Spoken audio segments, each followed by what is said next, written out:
first of all, why did Tim Cook come over? Because he just had taken a job as a VP at some other company. Why did he come over, and what kind of role did he play? Yeah, not just some other company, but at Compaq. Now, Compaq doesn't really exist anymore, so it's like, who cares about Compaq? But at the time, they were king of the clones. They made more PCs, or at least earned more revenue in PCs than anybody else on the planet. They were one of the first companies to clone the IBM PC, and by 1998, they were the leader. Tim Cook had basically just gone there. But if you think of what he can do, right, he's an operational wizard.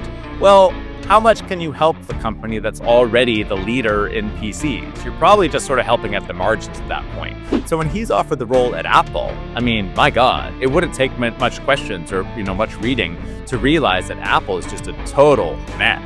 And so think of the contributions you can make if your skill set is operational wizardry and what you're being given is a company just in total decline. Well, you can just make a massive impact. And so, Tim Cook is this kind of cold, or at least cool, even-tempered, even-keeled guy.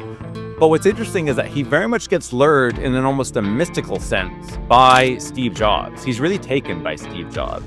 And so he has this interview to Charlie Rose where he basically said all the rational parts of my brain were saying, well, of course, this is a bad move. Like, why would you do this?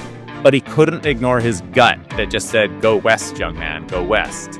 And so the meeting of the minds, if you will, between Tim Cook and Steve Jobs is absolutely foundational to the company.